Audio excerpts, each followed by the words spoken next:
What's going on, everyone? Welcome to another exciting episode of FORNEVERNEWS, the only news source that provides anything and everything anime and manga related. And we don't bore you. We get into it. Let's do it. No matter how you feel, get it done. No matter how you feel, get it done. No matter how you move, get it done. No matter how you move, get it done.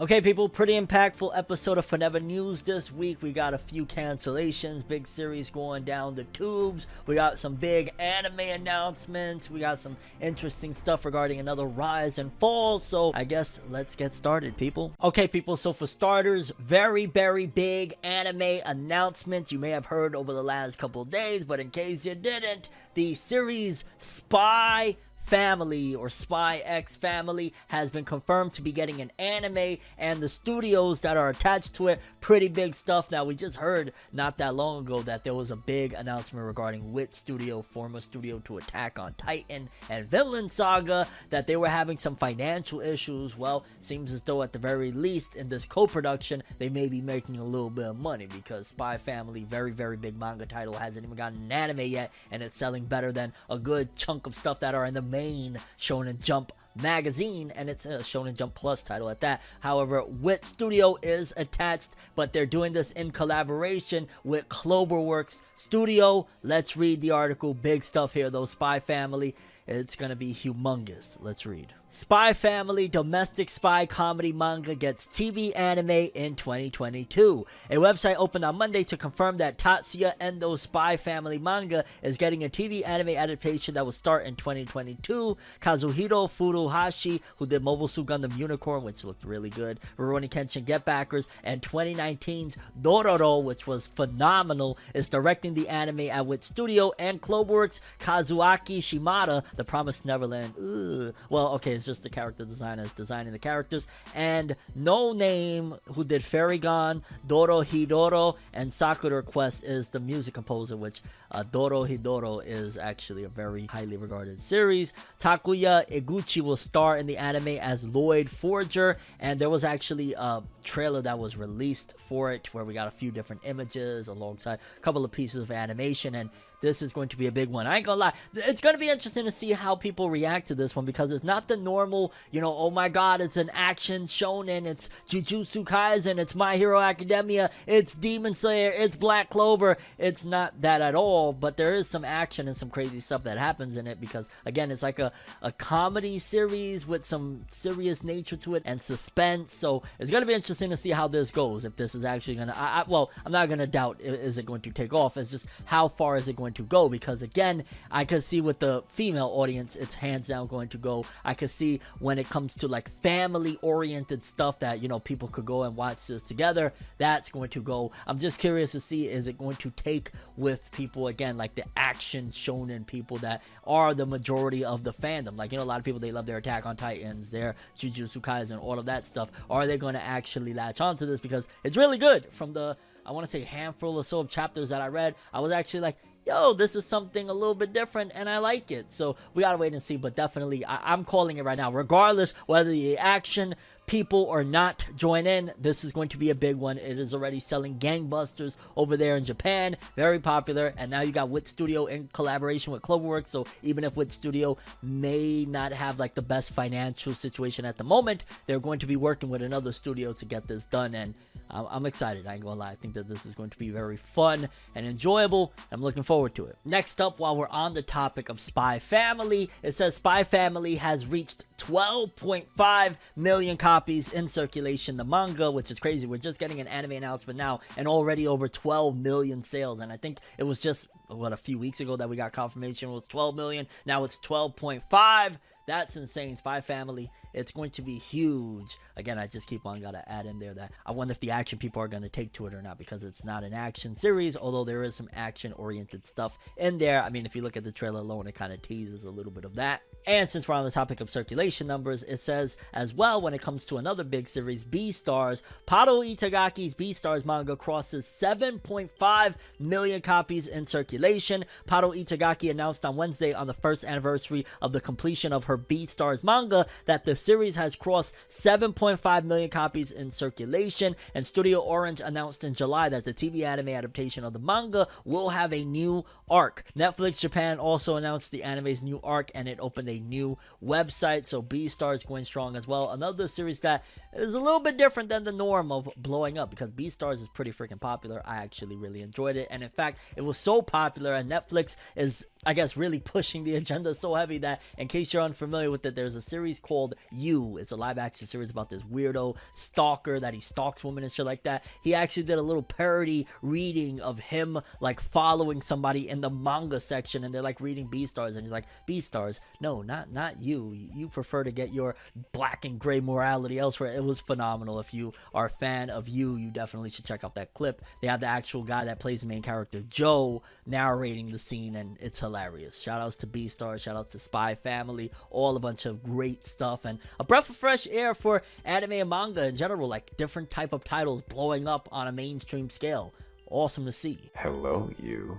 Oh, the manga section. Okay, you have my attention.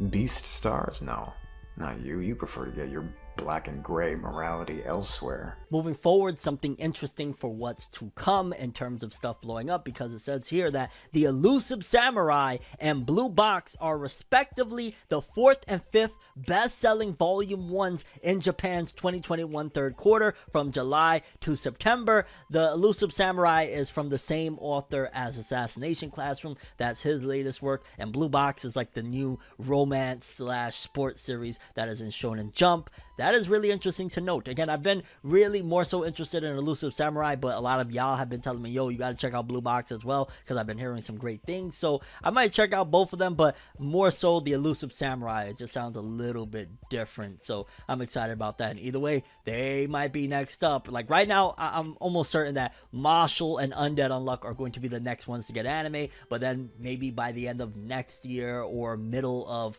2024, we might get anime announcements or adaptations for both of these, because they're early, but they're early and rising quickly. Moving forward, let's give a big nod to Hiro Mashima, creator of Fairy Tail Eden Zero, Raid Master. This man is a jack of all trades, and in case you don't remember, it was announced a few months back that he was working on the character designs for an upcoming mobile game. They actually gave him the task of it, and if you look at the art of the mobile game, it actually looks straight up like a, Hiro Mashima designed game. And it says here, on Wednesday, October 27, Gates of Nightmares surpassed 1 million downloads in Japan in one day. Congrats to Hiro Mashima and all the staff. And Hiro Mashima, he's very much so interested in doing gaming, and on top of that, I just don't understand how the man has enough time to do all of it, because he's doing Eden Zero, and a lot of people are saying Eden Zero is really, really good right now, so you can't say, oh, he's slacking on his main manga. No, he's working on Eden Zero. We just had season 1 of the anime came out. He's also working on Fairy Tail 100 Years Quest. That got an anime coming out. He's doing this game. He's working on learning how to develop games on his own time. This man is a monster, a genius with the success. 1 million downloads in a single day in Japan.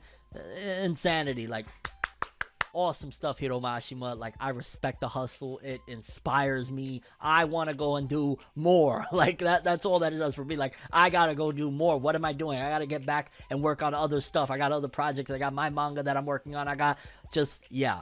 Hiro Mashima, inspiration of the century when it comes to mangaka. Moving forward, I found this to be interesting and somewhat important, I would say. It says here, the complete works of Akira creator Katsuhiro Otomo will be released on January 21st, 2022 in Japan, and it was originally scheduled for 2021. However, it had to be delayed. It was probably like earlier in the year or something like that. But yeah, Katsuhiro Otomo is one of the most inspiring, like, Akira has inspired millions of freaking different things, like between stories, games, all sorts of stuff. I'm just looking right now, the cover of the latest issue of Static Shock, the revival, the design of it was inspired by Akira. Like, Akira is one of the most inspirational things, so something like that, a complete works of the creator, I gotta see what that's all about. And the cover, it's like, it seems as though it's just a Japanese woman by a tree, but like it nicely painted. And yeah, I'm excited. Also, now that I look at it, the colors of it kind of looks like the main character of Akira, like the same kind of color of his suit, This is her dress and complete works of Akira creator. Very, very big on the I need to buy at some given point list. Okay, people, this story next up is something very, very important, I feel, because it's showing what I've been hearing for a few years now regarding China little by little infiltrating the anime and manga market. And if this is actually what it says to be, then little by little the industry is going to change and China is starting to buy things up in Japan. Let's read. Chinese internet conglomerate Tencent to invest in Kadokawa. Publisher Kadokawa announced on Friday that Chinese internet conglomerate Tencent Holdings will acquire a 6.86% stake in Kadokawa for 30 billion yen, about $264 million, and become the company's third largest shareholder. Hong Kong-based Tencent subsidiary Sixjoy will buy 4.86 million shares for about $54 million per share, which is a 2.3% premium to its closing price. The transaction is expected to take place between November 15th and 26th. Kadokawa stated it will enter an agreement with Tencent Group for the anime business to further promote the company's IP-based global media mix and to form a capital alliance with Tencent Group. The company will invest the entire proceeds in content by March 2024. This includes securing editors and producers. The Master Trust Bank of Japan and Kakao-based investment fund KSD&H remain Kadokawa's first and second largest shareholder following the transaction, and former representative director and president Nobuo Kawakami will become the fourth largest. Earlier this year, Kadokawa formed a capital alliance with Cyber Agent Inc. and Sony to strengthen its game and animation businesses. The company goals are to strengthen the global media mix strategy, to expand Kadokawa's IPs worldwide, and to cooperate with Cyber Agent and Sony for mutual exploitation of each other's businesses, expertise, and other strengths. Kadokawa will issue Cyber Agent and Sony 1,422,475 shares each, which will give each company 1.93% ownership, which, you know, 6.8% doesn't sound like the biggest thing in the world, but little by little I've been hearing inklings of like animators are moving overseas from Japan to China because there's more money over there. They're treating their employees better seemingly, which, yeah, the animation industry in Japan is going to implode on itself if they don't start to improve things. But also with this happening, there could be a massive change, because once an agenda takes place, it'll little by little start to occupy, and we could see a massive change of anime and manga as a whole with things like this. Like, we're seeing the seeds being planted. Kadokawa is a very big publisher.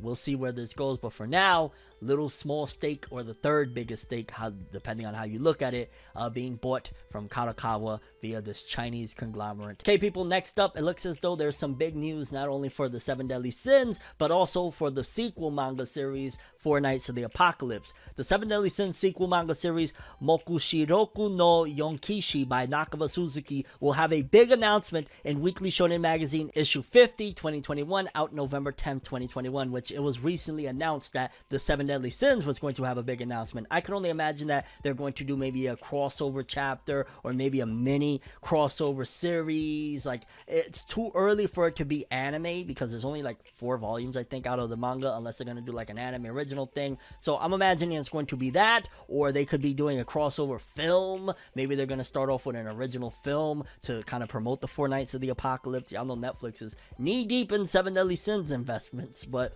yeah, I'm not sure what they're going to do there. Either way, big announcement for the 4 Nights of the Apocalypse, and they already announced that there's a big announcement for the 7 Deadly Sins as well. I'm guessing crossover to promote both. And I want to say, somebody told me that the 7 Deadly Sins themselves haven't been present in 4 Nights of the Apocalypse, so this will be a good way, with all of the anime stuff wrapping up and everything of the 7 Deadly Sins, to use the sins to promote the 4 Nights of the Apocalypse and get people a little more invested and excited about it. Because, yeah, I mean, the sales are all right, but 7 Deadly Sins at its peak is a whole different ballgame than 4 Nights of the Apocalypse. On top of the fact that the interest and the hype for 7 Deadly Sins, you know, we talked about the rise and fall of it not that long ago, and yeah, it was a pretty big fall.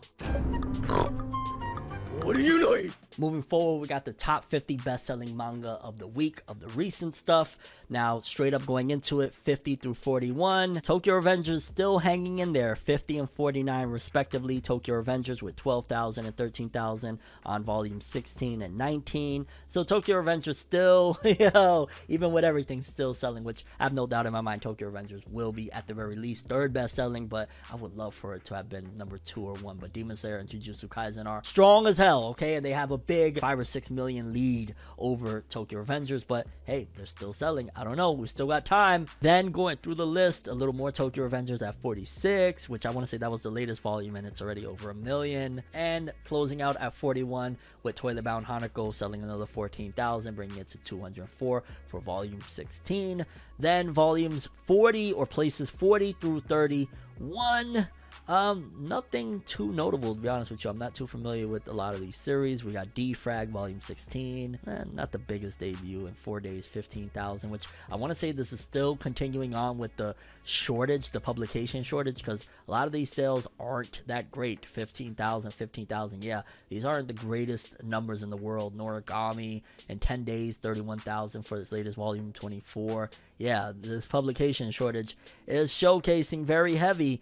Then volumes 30 through 21, Tokyo Revengers, yeah, still in the ball game. 18,000. 3 Gatsu no Lion, another 20,000, bringing it to 431. That shit is a monster up there. Now, here's something interesting, right? So going up at number 22 and number 21 is Solo Leveling, but I thought Solo Leveling was manhwa. I thought that was like Korean comics, if I'm not mistaken. Why is it being counted in with the manga, unless over there they have, Japanese translated volumes over there? So maybe that's what it is, because that's actually in 3 days. Yeah, these are brand new too, because it says these are 3-day sales, 24,000 a piece. Solo Leveling doing very well over there. That's interesting to note. The market is going to shift little by little. It's just that Japan still has a very much so stronghold, but if you just heard, I was talking about Kadokawa being little by little bought out by a Chinese company. At the very least, they bought a 6 point something stake into the company. Then on the other side of things, you have Korean manga coming through and doing well. Like, things is getting real interesting. By the end of this decade, I see Japan not having the big stronghold that they had over the, industry as a whole over the last 10 years. Mark my words on that. Then we got places 20 through 11. Kakeguri Yuri at 19. Okay, Card Captors. I still be puzzled. Card Captors, really? Number 16, Mao, Volume 10. In 7 days, that's the latest manga from the author of Inuyasha. 32,000. Alright, not too bad. Mieruko-chan, oh my god, in 3 days, 33,000. I freaking love that. In case you don't know, it's like a comedy horror series that the anime is airing right now, and it's very, very freaking enjoyable. I ain't gonna lie, I have a blast with it. I think I got like an episode or 2 that I'm behind, which I love the fact that if I fall behind with it, I'm fine with it, because yay, marathon time, baby, let's go. Then My Hero Academia is still doing strong on its 21 days deep now, 44,000 in the latest week, bringing its total to 585,000. Let's go, baby. We got Lady Nagar on the cover. Then at number 11, closing out between 20 and 11, Detective Conan Hanzawa the Criminal 6. In 7 days, it did a total of 58,000. I like that cover. Is that Jimmy? Yeah, I really like that cover. I think this is like a spin-off, though, if I'm not mistaken, because it says Hanazawa the Criminal 6. So, yeah, I want to say that's a spin-off. And then the top 10. Coming in at number 10, Fire Force 31 in 10 days. Total of 86,000 with 46,000 this week. Yeah, I don't know. These numbers don't look great. I'm going to be honest with you. Again, I want to say this is probably a publication shortage. Blue Lock at number 8, 53,000 this week, 101. Komi Can't Communicate in 7 days, 56,000. Zero No Tea Time. I've never heard of that. Why does the character look like a Conan character, though? 95,000 in 7 days, bringing his total to 120. Which I'm imagining it's like a split week. Then the top 2, Jujutsu Kaisen Volume 17, still another 100,000 this week, baby. Let's go. 1.4 million. And then coming in at number 1, I love to see it. I'm not even gonna lie, I ain't gonna hate. I love to freaking see it. Doing 288,000 this week, bringing its total to 356. Very well deserved. Conan, very freaking well deserved. Let's go, baby. 356,000 for its 100th volume. that's what I like. I ain't gonna lie, I like these numbers. It's a lot better towards the top, but I still gotta say that this list looks like there's publication shortages. There's just no way to be in the top 10. I mean, it's possible, and maybe my memory is a little bit misplaced at the moment, but doing 46,000 to come into the top 10 sounds a little weak, but maybe I'm off on that. Like, even, yeah, like number 3 is 95,000, less than 100K, but maybe I'm off, I don't know. And either way, shout outs to all the manga on this top 50, especially though number 1 and 2, Conan and Jujutsu Kaisen. 21 days, baby, let's go. And I just quickly wanted to add in while we were here, because there's a few jump titles that they haven't been ranking because they've been so low at this point. And on their third week, Black Clover brought in its third week 13,000 copies, bringing its total to 150,000. Marshall on its third week, 12,000, bringing its total to 127, which is kind of crazy that Marshall is only in its latest volume, what, 23,000 behind Black Clover. That's nuts. Blue Box, 8,300 this week, bringing it to 96,000. Ayakashi Triangle, 4,000 or 4,500, bringing its total to 57,000. Undead Unluck, that's not the greatest. It's on its third week, 40,000 total, 2,800 this week. Yeah, they definitely, I'm very interested to see the fate of Undead Unluck after an anime shows up, because the numbers aren't the greatest in the world. It seems as though the numbers are on a decline in comparison to Marshall, that Marshall has kind of been standing its ground and even rising to the occasion at this point. But yeah, either way, those are all of the numbers of the top 50 alongside some of the jump volumes that didn't rank this week. Okay, people, moving forward, as I've said before, this series has been courtesy of Jos_K over on Twitter. He's been showing these manga sales, and I've been titling it, to be honest with you, the segment, The Rise and Fall, because usually when a series ends, especially a long-running like battle manga, whatnot, it's because the sales are starting to decline, so they usually put an axe to it. This week we're going to be talking about, and it's not necessarily a rise and fall because the fall isn't that dramatic by any means, but the rise and fall of Fairy Tail, basically the circulation numbers of the entirety of its run. And these are very interesting because, first of all, y'all know I covered Fairy Tail extensively for many years here on the channel, and you know, it was a massive hit, massive success. But looking at it right here, boom, volume 1, actually Fairy Tail started off very strong, over 200,000, and then I gotta imagine that the anime probably came through around, what would it be, what volume is that? Actually, looking at this now, I want to say that is not volumes 1 and on. It looks as though that's possibly volume 10 and on. Maybe they didn't track at that particular point, but looking at the sales, it's a rapid incline, especially once it gets to, what is that, volume 20, if I'm not mistaken. Yeah, I want to say it's like around 20. That's when it starts to incline, and it was inclining for a long time. It didn't start to like peak out until like it says like 43, and then it started to decline, and then by the final volume it was selling. That's interesting to note, that it looks as though they start to cancel or end a series depending on where you want to look at it, whether you think the author did it or the publishing company behind it, the magazine, whatever. They start to give it an axe once it starts to decline past like the numbers of like the lowest numbers it's had before. Like you see, like at volume 10 it's at over 200,000, and by volume 63 it's closing in on going under 200,000, and that's pretty much where they pull the plug on it. And I mean, don't get me wrong, sales isn't 100% everything to do with it, because he wrapped up his story the way he wanted to at the end. But yeah, it's kind of crazy to see. And again, it's not necessarily a rise and fall with Fairy Tail, because it's not like a dramatic decline by any means. Like you can see, it's like a steady, like, hey, you know, people, they wanted it to end already, you know, we're 63 volumes deep, and it so did. And yeah, I don't know, I still gotta say Fairy Tail did very well, considering, like, looking at it, it doesn't look that bad of a graph, and it was consistent in sales in the 400,000 range for years, or from volume, like, what is it, 21 or 20 all the way through like 50.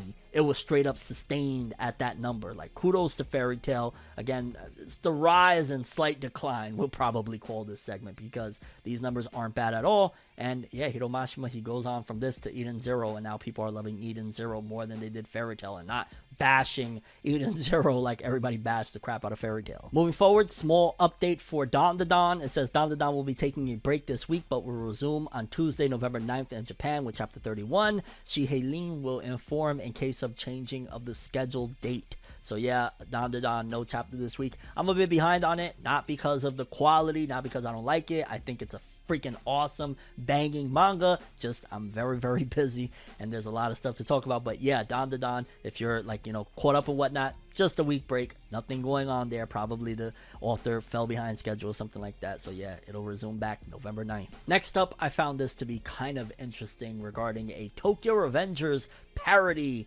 about college kids. And yeah, let's just read. It says Tokyo Revengers will have a parody manga called Todai Revengers. Gang members will go to university with this new Tokyo Revengers series. Tokyo Revengers gang members will go to university with a new manga series that will begin to be published under the title Todai Revengers. The title could be translated as Tokyo University Revengers, and according to the official description, it will be a series of time travels that takes place in the corridors of the Japanese university. The series will release its first episode in Kodansha's Pocket magazine, and it will be illustrated by Shinpei Funatsu. The announcement was published on the magazine's social networks at Manga Poke, revealing that the first chapter of Todai Revengers will be available from next November 3rd.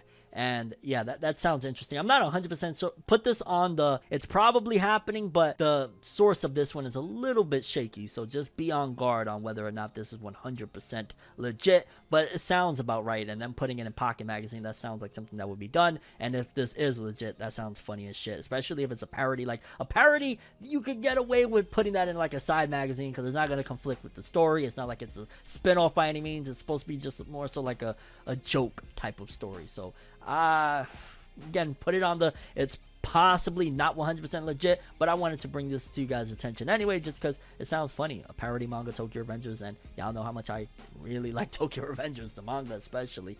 Freaking awesome. Okay, people, next up, breaking freaking news. We saw it coming for a while, but this is disappointing to hear, and in fact, it's a double whammy because a lot of people were competing on, no, this one's gonna survive, the other one's gonna get canned, no, people love this one, not the other. Like, they both were doing very poor in the rankings wise. Like, they were both being placed at the back of the magazine. So in my opinion, I looked at it as like they were both failing to begin with. But I really was championing and rooting for one, in particular the way it was set up, the way it was formatted. It felt like this one's going to go. And over here in the West, at the very least, people absolutely fell in love with it. Like over here in the US, it has a very big fan base, one of which the other one kind of has somewhat of a fan base as well. But I thought, well, if the West is supporting it, maybe Japan will, maybe they're just getting late to the party, so to speak. You know what I'm saying? And it'll pick up. But after the last few weeks of chapters, I knew, oh, the nail is in the coffin. And what I'm referring to is that, according to this, potentially within the next 2 issues of Weekly Shonen Jump magazine, the Hunters Guild Red Hood alongside Niru Way of the Martial Artist will both be ending, essentially getting canceled. Let's just quickly read what it says from the unofficial Shonen Jump Twitter. Red Hood by Yuki Kawaguchi and Niru Way of the Martial Artist by Hiraga Minya could potentially be ending in issues number 49 and 50 of Weekly Shonen Jump respectively. None of this is yet confirmed, so wait until official confirmation. 99% of the time, like every time anyway, that the unofficial Weekly Shonen Jump Twitter has reported on this, they always are correct. Like, there's a possibility, there's a very slim chance in blue blazing that no, it won't be, but every time been correct about this. So they probably put that as a disclaimer that, you know, last minute, you know, 4th hour, 9th hour type of deal, things could change. But as it stands right now, more than likely, because they've been correct so many different times, you could say that they're probably going to be correct on this, and Red Hood and Niru are going to get canceled respectively, which Niru I wasn't really invested in. I read 1 chapter, I felt like it's not really for me. Like, it just felt a little bit stale for me. Again, a lot of people, yeah, enjoy it, fair play, not saying anything wrong with it, it just really wasn't for me. However, Hunters Guild Red Hood, I felt like the way it was formatted, the way it was set up, the way it was done, it just felt like it could have been huge. There was so many plot twists early on, and the way the last few weeks of chapters, it was already like clear as day. The writing was right in front of us that, oh no, it's getting the cancellation, because again, it was doing bad in the rankings, and then on top of that, the author was getting real meta with it, talking about like, yeah, the book must end if the people are unsatisfied. You gotta read it to understand how meta they got of pointing out pretty much what's going on in the real world regarding the cancellation of this series. And another one bites the dust. It's disappointing, and I hate it because I've been saying for years now, like, I'm done checking out new Jump titles. They always get axed. And then I read something or I see some hype, I see a little trailer that Jump puts together, and I get sucked back in. So I'm not even going to go with that mindset anymore. If I'm never checking out a new Jump series until it has 100 chapters, because I probably will. I love Shonen Jump manga. I love manga in general. Like, I'm a very big anime manga fan. Hello, anime manga for life. But it just is always disheartening. It's always heartbreaking when you see the potential. Like, Red Hood over here in the West has a massive fan base already. But in Japan, for whatever reason, which I don't quite understand why, it didn't connect. A lot of people just don't care about it. Likewise with Niru, it could be that the competition is steep. I'll give you a prime example, and this could actually be what's about to happen. Who knows? I remember when the authors, and I've said the story many times, but I'm going to say it again. The authors of My Hero Academia and Black Clover, they had manga prior to that, both of them. They tried a series called Barrage and a series called Hungry Joker, and both of them flopped badly. Barrage ended with 16 chapters, Hungry Joker ended with 24 chapters, and they were thrown out of the magazine. But when those series appeared, it was in the midst of, you got competition like Naruto, you got competition like Bleach, One Piece, Katekyo Hitman Reborn, like Beelzebub. You had competition that, oh yeah, you ain't surviving, fam. Which I take that back. I want to say Hungry Joker came out slightly after Reborn, but I want to say Barrage came in with all of that. So yeah, everybody is going to be invested in all these other series. You're not going to be able to make waves. After Naruto ended, Reborn ended, a lot of those series ended. Boom, he comes with My Hero Academia,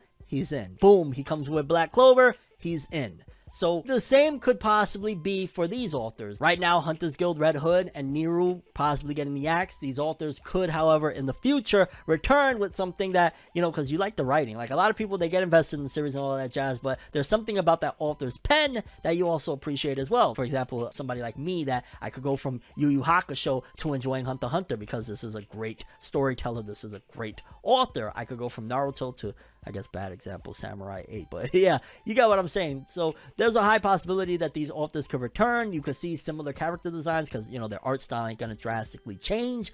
So Yuki Kawaguchi, we could see him in a year or two returning with something new, and maybe by that time, you know, My Hero Academia will have ended, Black Clover will have ended. These big titles that, you know, Jujutsu Kaisen, all of these series that are taking up people's attention might come to a close, and he could make waves, and Yuki Kawaguchi's next series could go on to be the next My Hero, the next etc, etc. Likewise with the author of Niru, he might come back and boom, be the next big thing, because I've seen it happen before. I think it's just there's too much competition, and for newbies that aren't rocking the market immediately and grabbing people's attention, yeah, you're kind of squeezed out. And it's not even sometimes fault of the series. The series is really good. Like Red Hood, really good. I would say that training ship arc was not the best move at all, but nevertheless, if you go to Hungry Joker, that the first couple chapters, mind-blowing, amazing, and it still failed because there's too much competition right now, and if you don't grab the audience immediately in a certain way, you get thrown to the wolves and thrown to the big, never-ending revolving axe of Weekly Shonen Jump. So it seems as though Hunters Guild, Red Hood, and Niru both will be getting axed. There's a possibility it could change, but they've usually been correct, and it's sad, especially for fans like of either series. But for me, Hunters Guild, Red Hood, I was really digging it. The plot twist, the wolves, the why Jump, why Japanese fans, what are you doing to me?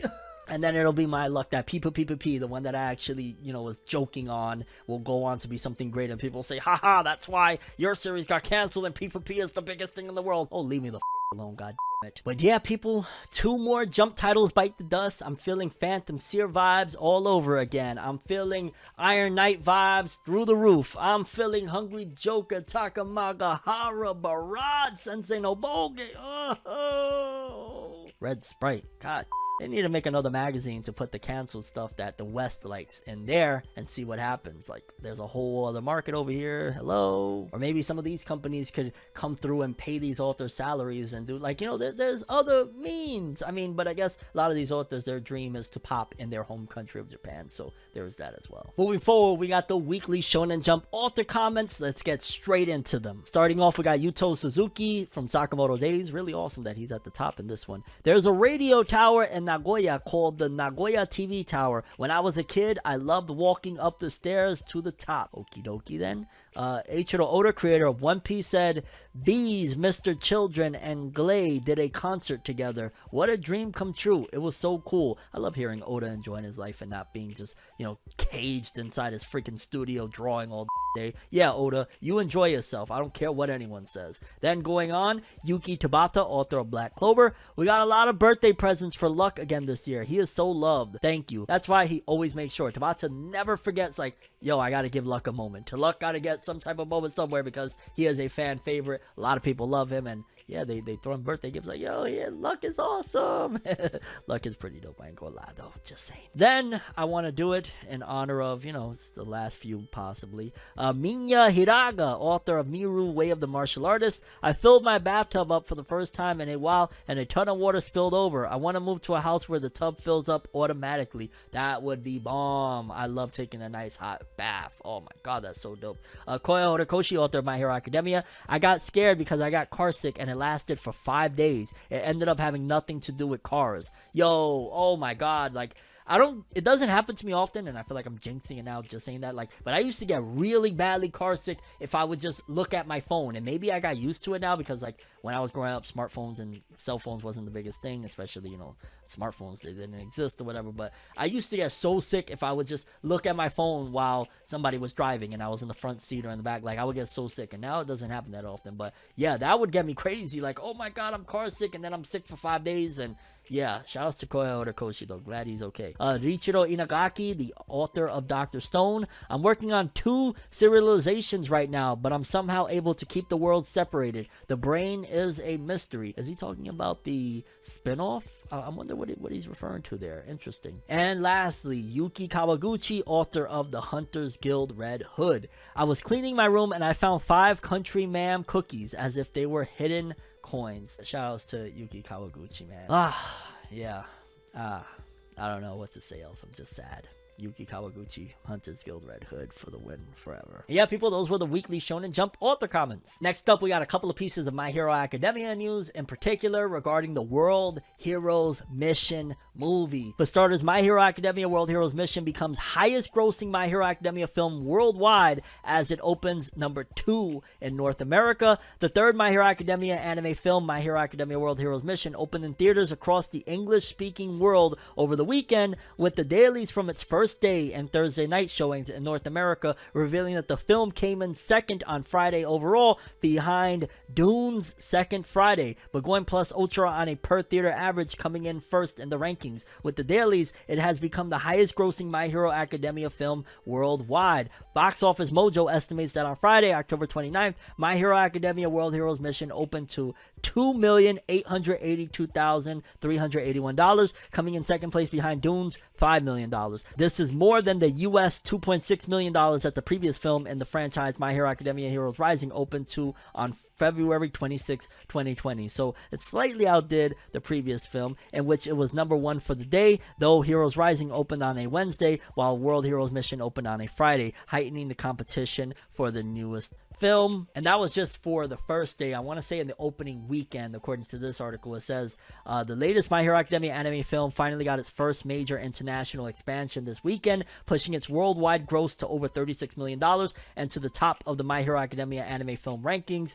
The film, however, debuted number 4 at the North American box office, while it came in 5th at the Australian box office. So basically, in its opening day, My Hero Academia World Heroes Mission in the US came in number 2. Opening weekend, it came in number 4, and in total worldwide with the US release, now My Hero Academia World Heroes Mission is the highest selling My Hero Academia film in total, which you would ideally expect that, right? Like, as it's continuing on, you expect it by its third iteration to be more popular than ever. On top of that, the series has gotten even higher with the, climaxes and all that jazz. So popularity wise, I feel like it's doing exactly what it's supposed to do. It's on an incline right now. The third film, the most successful of them all. Again, I'd argue quality wise, I don't know. Heroes Rising is up there for me still, so I don't know. But shout outs to My Hero Academia World Heroes Mission, doing the damn thing, doing what it's supposed to do. Give it praise. Moving forward, forward, big update, new Sword Art Online film incoming following the Progressive film. It says Sword Art Online Progressive Anime gets new film in 2022. The official website for the SAO, the movie Progressive Aria of a Starless Night anime film, announced on Monday that a new film in the project titled Sword Art Online the movie Progressive Kuraki Yuyami no Seisho Scherzo of a Dark Dusk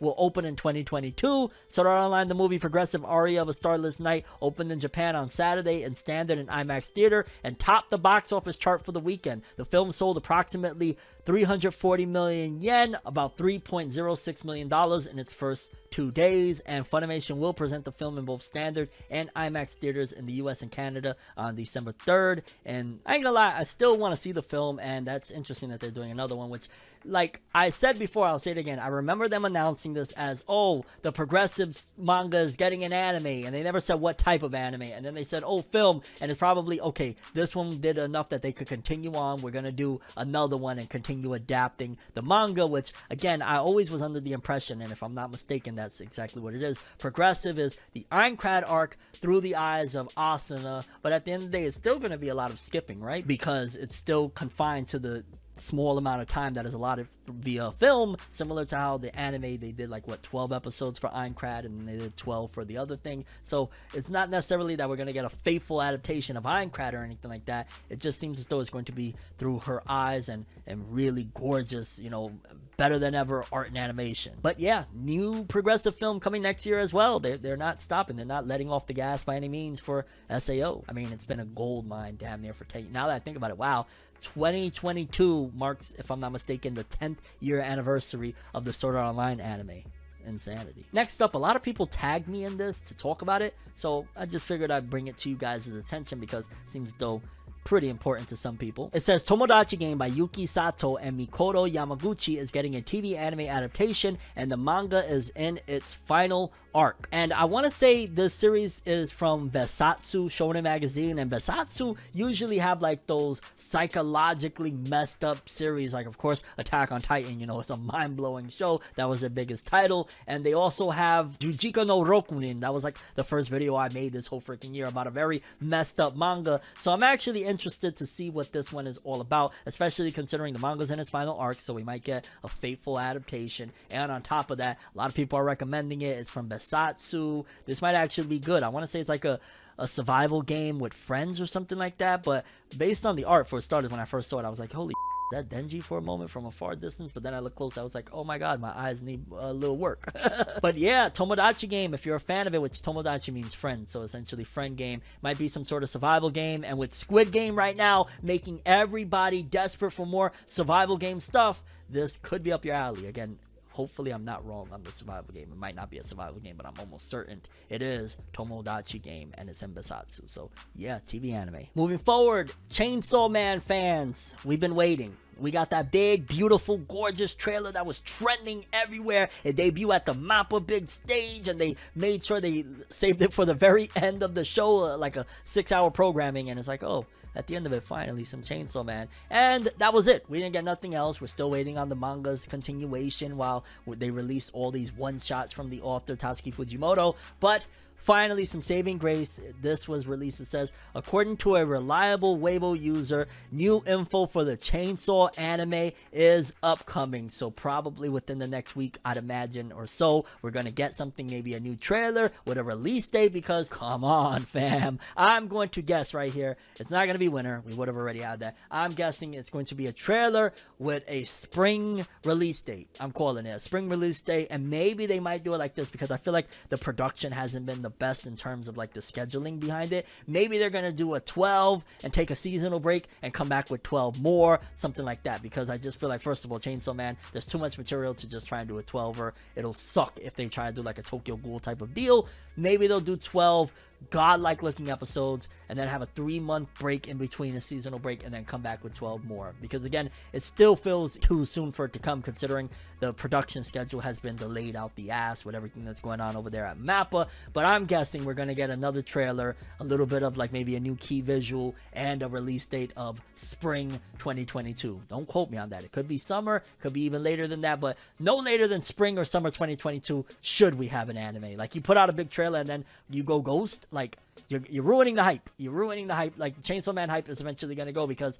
how long can fans be excited about something that is not being talked about? Like, you're killing its algorithms, fam. And don't get me wrong, I'm the biggest Chainsaw Man fan out there, period. But I'm just saying. Next up, just a small update on something that was very revolutionary for the creator, Naoki Urasawa, creator of Monster, Pluto, 20th Century Boys, one of the greatest mangaka in existence. He had a one-shot that he's doing, if I'm not mistaken, is a one-shot with a Shueisha magazine. That was a very big deal because he's never worked with Shueisha, if I'm not mistaken. And it says here, debut color page of the new one-shot, Dr. Tokuro Dokuro no Saigo by Naoki Urasawa, who again did Monster, 20th Century Boys, and the latest Grand Jump issue. And it looks like, I don't know if that's supposed to be like Dracula, a vampire or something. And I'm excited that Naoki Urasawa is working with Shueisha. Like, they're the biggest publishing company over there in Japan. It doesn't get bigger than Shueisha. You work with a god like that, maybe throw this little one shot there, see how it resonates with fans. And if it does something, who knows, we could eventually see him in Young Jump with a serialized manga, and that's where his rocket ship to the moon will go, because again, make no mistake about it, he has big hits. Monster is a classic and all that jazz, but to hit that mainstream, it would be insane to see Naoki Urasawa. I would support the living crap out of whatever he does, because I know it's going to be good. But yeah, people, Naoki Urasawa's one shot, his first time working with Shueisha, and it looks like, again, a Dracula inspired or something. It looks creepy. Next up, people, very, very big deal. So we've been reporting on this for over a year now at this point. The founder of Studio Ufotable, the studio behind Fate Zero, Fate Stay Night Unlimited Blade Works, Fate Stay Night Heaven's Feel, and of course, y'all know more than likely from Demon Slayer, the Demon Slayer anime. Well, he was convicted of tax evasion and all sorts of really crazy stuff for years and years. Now it says here, prosecutors seek 20-month sentence for Ufotable founder Hikaru Kondo over tax evasion. The prosecutors are seeking a 20-month prison sentence for the anime studio Ufotable's founder, representative director, and president Hikaru Kondo in the ongoing tax evasion case in Tokyo. The prosecution claimed on Monday that Kondo directed the company to repeatedly commit accounting fraud when profits were high and initially denied the company's responsibility to pay taxes in good faith. The court is scheduled to deliver its verdict on December 10th. And of course, Kondo had admitted to the charge of violating the Corporation Tax Act and Consumption Tax Act by failing to pay $1.25 million in taxes at a preliminary hearing by the Tokyo District Court on September 17th. And of course, he had apologized and all that jazz. I don't know. A part of me feels like it's going to go one or two ways, right? Here's just putting it in a broad stroke. Either because he's who he is and what he's done and whatnot, they might slap him with probation. But because it's Japan and they don't play that, they might make him as an example. Any corporation, y'all want to try and play this? Look what's happening. He is the founder of, y'all love Demon Slayer, right? Everybody knows what Demon Slayer is. We're putting him in prison for playing with our money. Y'all don't play with that. We don't play that here. So it could go either way. I'm wishing him the best. I don't wish jail and prison on nobody, man. Let alone, he did some financial white-collar crime and like that. Like, come on. Make him pay back. Make him pay back double whatever it is. If you want to put him on probation, but you're going to put him in a jail cell because he was committing white-collar crimes and shit like that. Like, I don't know. Just seems a little bit ridiculous to me, especially, like, this is a high-profile case. It would be nice that they don't always go with the 99.9% conviction rate. Like, come on. He confessed. He said he's sorry. He's going to pay back and then some. But we got to wait and see. Either way, sending best wishes to everything going on over there because that is one hell of a big mess. Thankfully, it doesn't seem as though it's going to affect Studio Ufotable or anything like that because I believe he stepped down a while ago already from his positions. Because imagine if he was like, no, I'm not leaving. Like, yeah, it would have been really bad. Okay, people. And lastly, apparently the Gantz Hollywood live action is continuing on. And I want to say they got a director for it now. It says Gantz Hollywood live action film finds its director. It seems that the Gantz Hollywood live action film is going ahead, and today Deadline revealed who will be helming the adaptation of Hiroya Oku's popular manga series. Deadline has announced that Overlord, not the anime, the 2018 horror film, director Julius Avery will be directing Gantz based on a script by Arrow producer Mark Guggenheim, with Sony Pictures set to distribute the film. Though it hasn't had a date set to stage yet, the film just got its director after all. Temple Hill, known for the Twilight series and the adaptation of John Green's books The Fault in Our Stars and Looking for Alaska, will be producing the Gantz movie for Sony Pictures. And here's something interesting that makes me think, this isn't going to go well, right? Because during an interview with Crunchyroll earlier this year, the Gantz creator Hiroya Oku mentioned that the deal to make a live-action Gantz film occurred back in 2020, and that production was likely stalled due to the pandemic. And Oku exclaimed that if production wasn't going forward, he would have liked to have the rights back. But considering Sony Pictures is pushing forward, Oku will have to wait for the rights to return to him. Now, when an author comes out and says like, yo, I want my rights back, especially with something like this, it makes me worried. I ain't gonna lie, I'm worried about this. I want to say that the live-action Gantz that they did in Japan was actually well received, so them doing a Hollywood adaptation is like,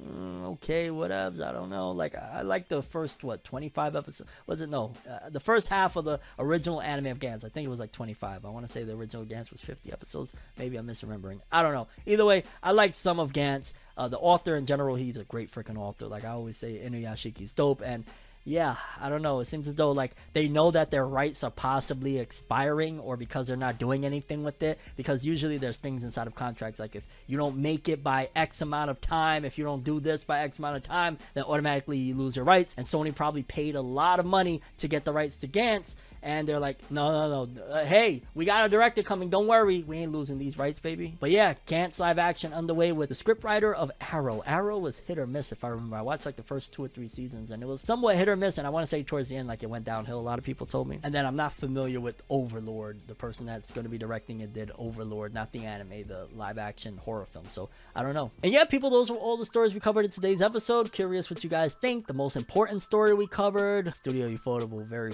crazy stuff, and just in general a whole bunch of things. And yeah, what do you usually return to Forever News for? But that's all I have for this one. Thanks for watching. Hope you enjoyed. If you liked anything I had to say or enjoyed the video, drop me a like. I'd greatly appreciate it. And if you want more from me, make sure to subscribe, follow me on Twitter, Instagram, hit that bell to get all notifications. And if you want to follow any of my other social media, links are in the description below. I'm FOrneverWorld, and as always, people, have an awesome day, and remember the golden rule: anime and manga for life. Bye. Have an awesome day, peace in, and you guys just watched another episode of FORNEVERNEWS. Have an awesome day.